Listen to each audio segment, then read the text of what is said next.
1098. Okay, అది confusion.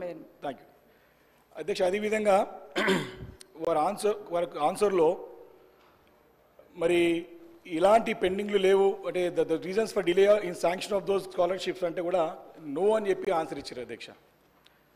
అధ్యక్ష వారి సమాధానంలోనే అమౌంట్ డ్యూ 104 కోట్ల రూపాయలు అన్నట్టు మరి దాంట్లో ఉన్నది.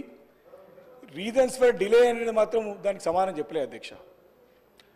మూడవది అధ్యక్ష, the number of students who got already selected in overseas schemes and are studying in abroad, the quantum of amount pending for payment of them for second and third installments, the quantum of amount paid therein అంటే అధ్యక్ష 8,000 అంటే మొత్తం నాకు తెలిసి మొత్తము ఇప్పటివరకు అయినటువంటి students మొత్తం 8,722 మంది ఇప్పటివరకు అయిన సంఖ్య అధ్యక్ష. మనం అడిగింది 2024-25కి ఏందని అడిగినాం అధ్యక్ష. అదేవిధంగా whether it is the fact అంటే సమస్యలు ఏమైనా ఎదుర్కొంటున్నారంటే నో సచ్ కేసెస్ అని చెప్తున్నారు అధ్యక్ష మంత్రి గారు. అది వాస్తవం కాదు అధ్యక్ష. నేను వారి దృష్టికి ఈ సభ ద్వారా, ఎందుకంటే విదేశాల్లో వెళ్ళి సెకండ్ ఇన్స్టాల్మెంట్ థర్డ్ ఇన్స్టాల్మెంట్ రాక ఇబ్బంది పడుతూ ఉన్నారు.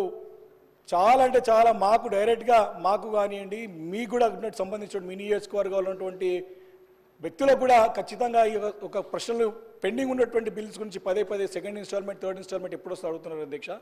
వారి సమాధానంలోనే అమౌంట్ డ్యూ 104 కోట్ల రూపాయలు అని చెప్తా ఉన్నారు.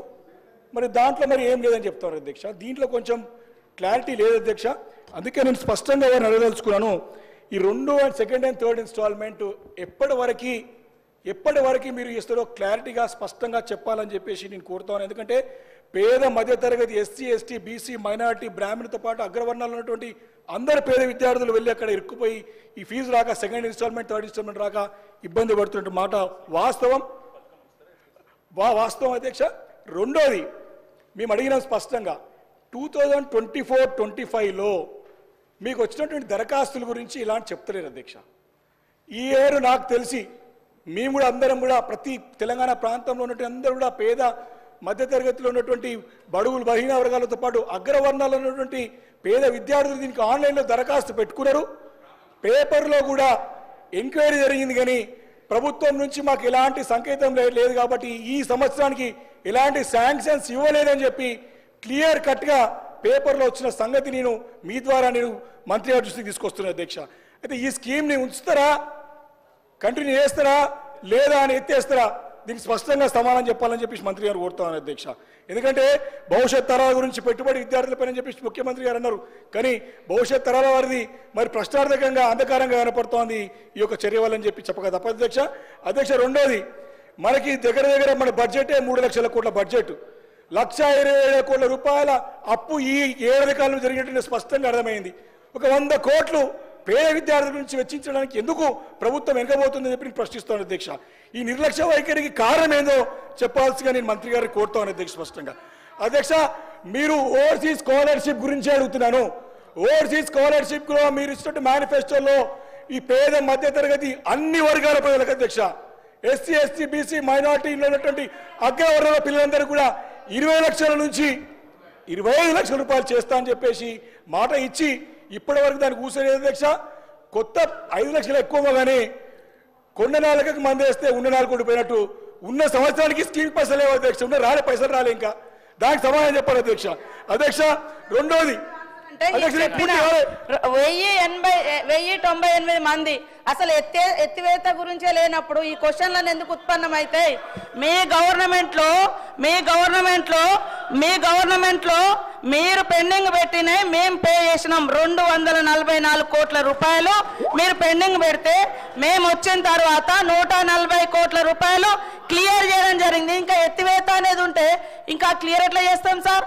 ఇంకా ఉంచుతారా అంటే ఆల్ డిపార్ట్మెంట్స్కి సంబంధించి కాబట్టి మాకు కొన్ని ప్రాసెస్ చేస్తూ ఉన్నారు, ఇంకా కొన్ని నిబంధనలు పెట్టి తీసుకొస్తారు. ఇంకా ఉన్న పెండింగ్ మాకు మార్చి వరకు ఉన్నది క్లియర్ చేయడానికి ఛాన్స్, మార్చి వరకు మేము క్లియర్ చేయడానికి అవకాశం ఉంది. ఎత్తేస్తారా తీసేస్తారా ఈ క్వశ్చనే లేదు అసలు. అక్కడ పెండింగ్ ఉందని చెప్పిన 104 కోట్లు పెండింగ్ ఉంది, 140 కోట్లు క్లియర్ చేసినాం. మీరు పెట్టిన ఈ 244 కోట్లలో మేము 140 కోట్లు క్లియర్ చేసినాము ఈ ఇయర్లో. మరి ఈ ఇయర్లో ఇంకా 104 కోట్లు మార్చి వరకు మేము పే చేసుకోవడానికి అకాడమిక్ ఇయర్ మాకు అవకాశం ఉంది. మేము క్లియర్ చేస్తాం అవి కూడా. Thank you speaker sir. అధ్యక్ష నేను క్లారిటీ అంటే అధ్యక్ష నేను అది పేద విద్యార్థుల గురించి స్పష్టంగా ఇవ్వాల్సిన అవసరం, ఎందుకంటే విదేశాల్లో ఇరుక్కుపోయినారు కాబట్టి వారి సమస్యకి పరిష్కారం రావాలి కాబట్టి అడుగుతాం అధ్యక్ష. వారు చెప్పినట్టుగా 2023 వరకు డిసెంబర్ 2023 వరకు 7,801 మంది విద్యార్థులకు గాను 1,131.56 కోట్లు ఓవర్సీస్ స్కాలర్షిప్ రూపంలో గత ప్రభుత్వం చెల్లించింది అధ్యక్ష. వారు చెప్పినట్టుగా ఫస్ట్ ఇన్స్టాల్మెంట్ క్లియర్ అయిపోయి పెండింగ్ పెట్టే కాదు అధ్యక్ష, అవి సెకండ్ ఇన్స్టాల్మెంట్, థర్డ్ ఇన్స్టాల్మెంట్స్. అవి దయచేసి మంత్రి గారు సరిదిద్దుకోవాలని చెప్పి కోరుతా ఉన్నాను అధ్యక్ష. దీంట్లో క్లియర్గా 104 కోట్ల రూపాయలు థర్డ్ ఇన్స్టాల్మెంట్ చెప్తారు, కానీ second instalment, third instalment pending ఉంది. ఈ సంవత్సరం అప్లికేషన్స్ క్లియర్ కాలేదు. దాని గురించి ఈ సంవత్సరం దరఖాస్తుల గురించి స్పష్టత ఇవ్వాల్సింది కోరుతూ అధ్యక్ష, ఒకటి స్పష్టంగా లేదు రాష్ట్రంలో అర్థమవుతా ఉన్నది అధ్యక్ష. దీంతో పాటు ఓవర్సీస్ స్కాలర్షిప్స్తో పాటు ఫీ రీంబర్స్మెంట్ కూడా దగ్గర పెండింగ్ ఉన్నాయి. అదేవిధంగా అధ్యక్ష డబ్బులు చెల్లించాలంటే అధ్యక్ష ప్రశ్న అడుగుతున్నారు అధ్యక్ష.